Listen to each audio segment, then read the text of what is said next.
प्यारे बच्चों, आप लोगों से हमने वादा किया था कि आप लोगों को वो वाक्यांश के एक शब्द लिखने के लिए और भी चीजों को बताएंगे।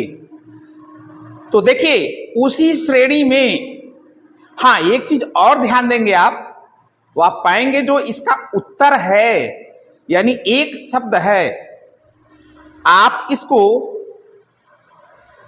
क्रम में पाएंगे, यानी जिसको अल्फाबेट कहते हैं। तो बिना देर किए आपको लिए चलते हैं बोर्ड की तरफ, देखते हैं क्या क्या चीजें लिखी हुई हैं। आइए यहां ध्यान दें, किसी के संबंध में कुछ लिखने योग्य, उल्लेखनीय, जिसका उल्लेख किया गया है, वो एक शब्द में इसको उल्लेखनीय लिखेंगे। आगे बढ़ते हैं, जिसके ऊपर किसी का उपकार हो। उपकार आप लोग समझते होंगे, उपकृत। हां, अगर नहीं समझते हैं तो ऐसे जान लीजिए, बिना कुछ मोल लिए अगर अगला कोई हमारे पर इस तरह से हमारे लाभ के लिए या हमारे योग्य कोई कार्य करता है और उसकी कोई कीमत नहीं लेता है, उसके लिए इसका प्रयोग करते हैं। आगे बढ़ते हैं, ऐसी जमीन जो अच्छी उत्पादक हो, इसको एक शब्द में क्या कहेंगे? उर्वरा। आप जो है इसको उर्वरा भूमि लिख सकते हैं, उत्तर गलत नहीं होगा, लेकिन करना क्या है, एक शब्द में इसको लिखना है।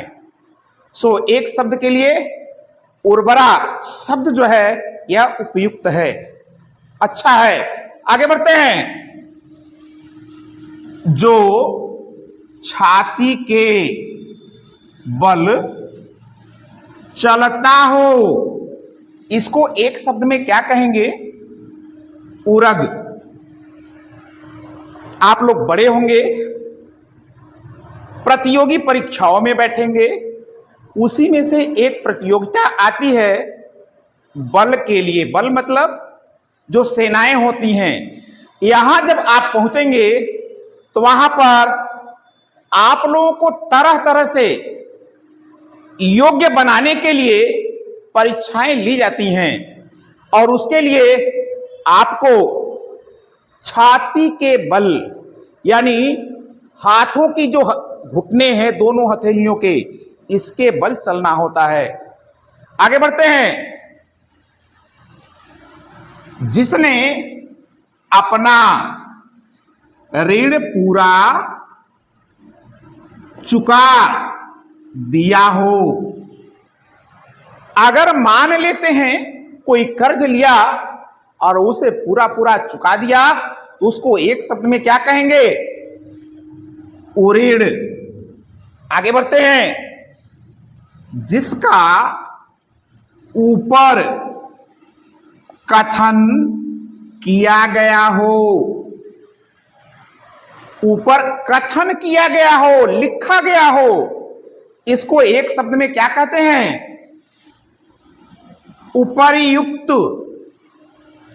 और बार बार अधिकतम बच्चे इस चीज पर ध्यान नहीं देते हैं कि निम्नलिखित, उपर्युक्त, ये क्या चीजें होती हैं।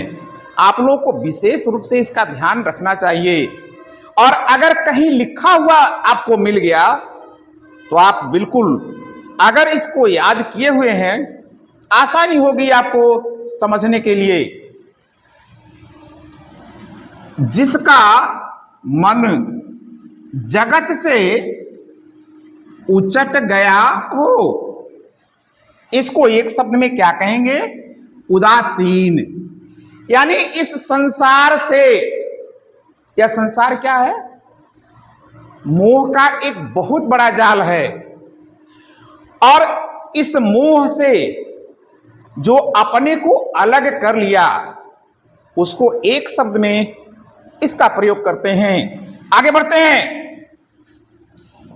भोजन करने के बाद बचा हुआ अन्न।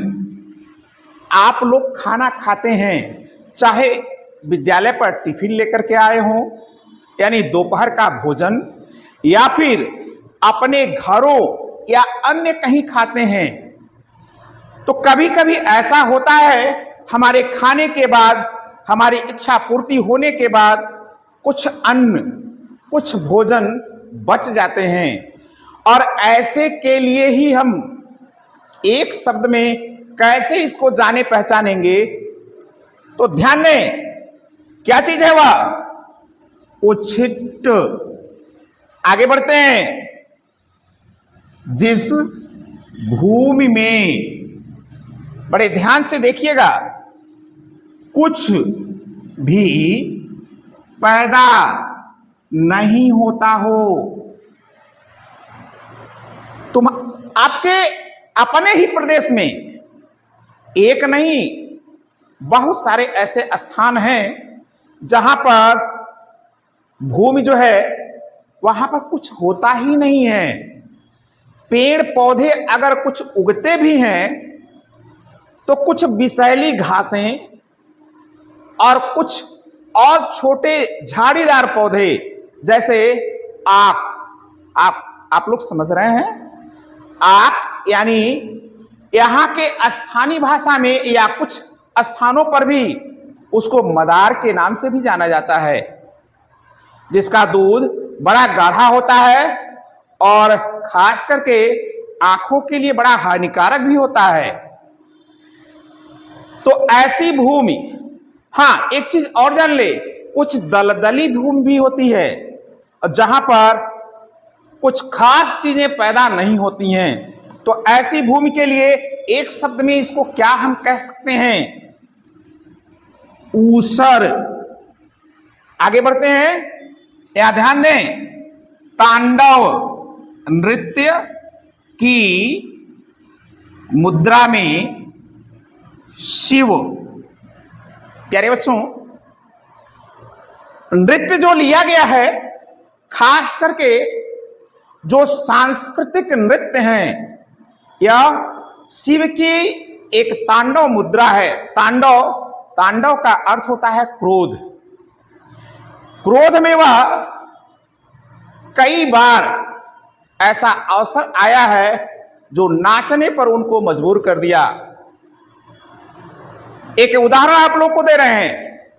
जब माता उमा अपने ही पिता के यहां यज्ञ में शिव को आमंत्रित न किए जाने पर वहां वह पहुंची और शिव का अपमान वह सहन नहीं कर पाई और आत्मदाह,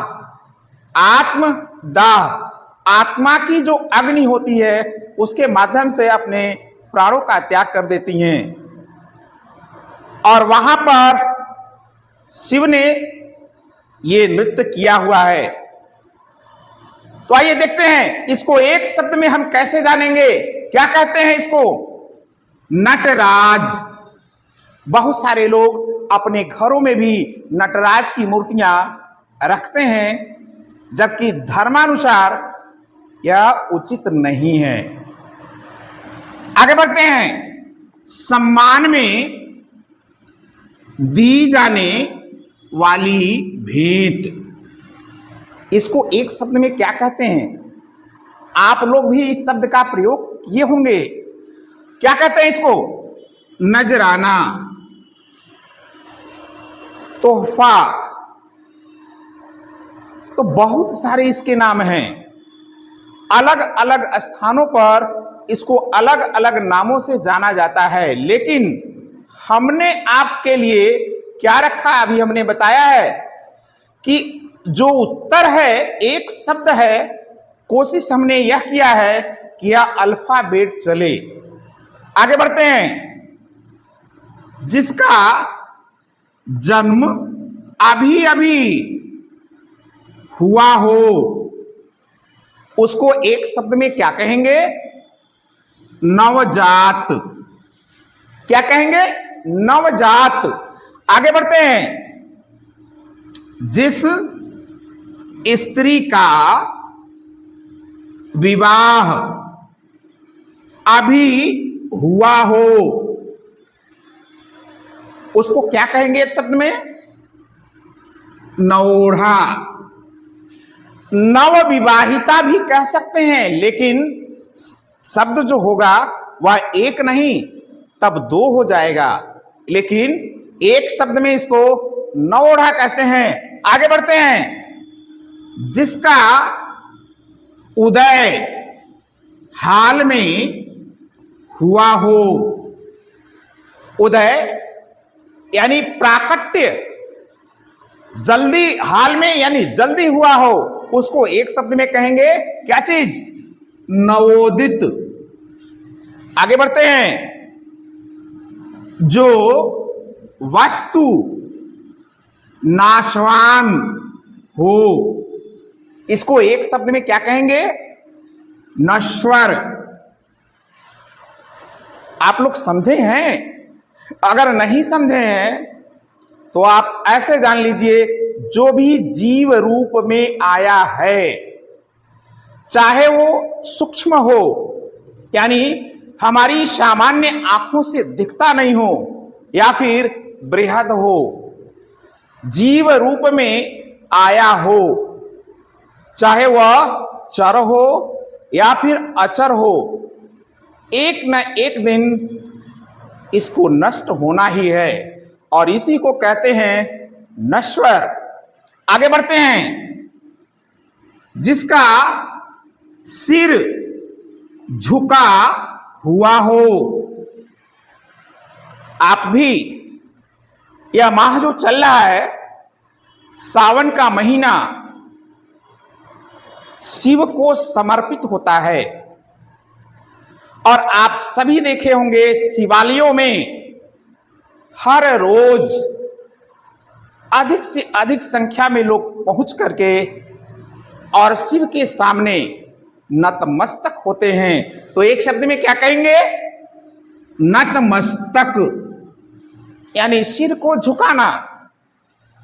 आगे बढ़ते हैं। जो आकाश में विचरण करता हो इसको एक शब्द में क्या कहेंगे? नभचर। आप सभी समझे? नभचर क्या होता है? आकाश में कौन विचरण करता है? तो प्यारे बच्चों, हवाई जहाज भी, हेलीकॉप्टर भी आकाश में चलते हैं, लेकिन ये नभचर की श्रेणी में नहीं आते हैं। वे जीव जो आकाश में अपने पंखों के माध्यम से उड़ते हैं, ऐसे जीव नभचर की श्रेणी में आते हैं, यानी पक्षियों का समूह। आगे बढ़ते हैं। जिसको डर नहीं हो, जो डरता ही नहीं हो, उसको एक शब्द में क्या कहेंगे? निडर। क्या कहेंगे? निडर। आप भी निडर बनिए, और निडर बन करके केवल और केवल आपका ध्यान शिक्षा ग्रहण करने में होना चाहिए। यही आज के लिए आपका सबसे बड़ा कार्य है। यही आज के लिए आपके परिवार के लिए सबसे बड़ा नजराना है, सबसे बड़ा तोहफा है। तो प्यारे बच्चों, ऐसे ही और भी शब्द हैं जिनको हम एक शब्द में प्रयोग करके उनके अर्थ को जान सकते हैं। यह चीज जो है आपको ऐसे ही नहीं पढ़ाई जा रही है।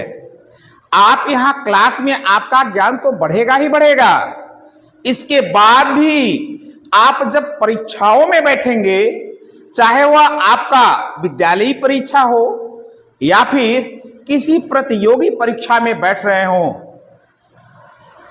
मेरा मानना है कि यह चीज जो है आप लोगों का बढ़िया से बढ़िया साथ निभाएगा, और आप लोगों को अच्छे से अच्छे अंक दिलवाएगा। आप लोग अपने मित्रों से कहिए, हमारे सर जी यूट्यूब चैनल पर भी रहते हैं पढ़ाने के साथ साथ, आप उन्हें सब्सक्राइब करें, लाइक करें, शेयर करें, कमेंट भी करें। और आपको अगर कुछ जानना है तो कमेंट बॉक्स में लिखना न भूलें। तो प्यारे बच्चों, आज के लिए बस इतना ही।